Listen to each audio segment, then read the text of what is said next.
پتہ ہے بندہ نیک کون ہوتا ہے؟ جس کی تنہائی نیک ہوتی ہے، جو اکیلے میں نیک ہوتا ہے۔ تنہائی جس کی پاک صاف ہوتی ہے، اصل میں وہ بندہ نیک ہوتا ہے۔ ہمارے ہاں نا بالخصوص نوجوان نسل سے کہوں گا، تمہارے پاس سہولت آئی ہے موبائل کی، تمہارے پاس سہولت آئی ہے انٹرنیٹ کی، لیکن دیکھنا اس کی وجہ سے کہیں تمہاری تنہائی ناپاک نہ ہو جائے۔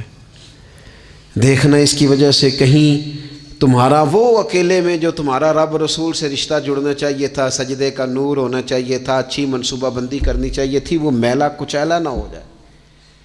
تنہائی جس بندے کی پاک ہوتی ہے وہ نیک ہوتا ہے۔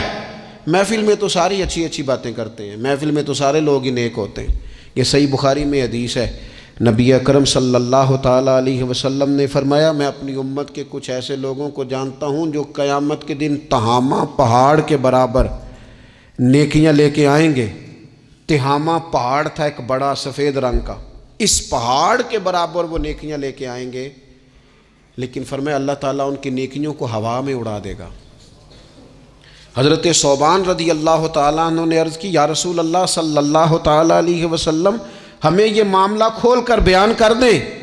حضور علیہ الصلوۃ والسلام فرمانے لگے، وہ راتوں کو عبادت بھی کرتے ہیں، اللہ کی بارگاہ میں بھی حاضر ہوتے ہیں، لیکن فرمایا ان لوگوں کا مسئلہ یہ ہے، ان کا نقصان یہ ہے، گھاٹا اور خسارہ یہ ہے کہ جب وہ اکیلے ہوتے ہیں تو رب کی حرمتوں کو پامال کرتے ہیں، دین کی حدوں کو توڑتے ہیں، تنہائیوں میں رب کی نافرمانی کرتے ہیں۔ نتیجہ کیا نکلتا ہے کہ وہ جو لوگوں کے بیچ نیکیاں کی ہوتی ہیں، نمازیں پڑھی ہوتی ہیں، عبادتیں کی ہوتی ہیں، صدقات کی ہوتے ہیں، وہ بھی ضائع ہو جاتے ہیں۔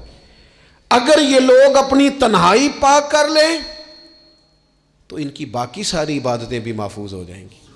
اپنی تنہائی پر توجہ دیں، اپنی بالخصوص نوجوانوں، میری آپ سے بڑی درد مندانہ اپیل ہے، اپنی تنہائی میں نا رب کی بارگاہ میں حاضر ہو، اچھے ارادے کرو، اچھی منصوبہ بندی کرو، لمبی دعائیں مانگو۔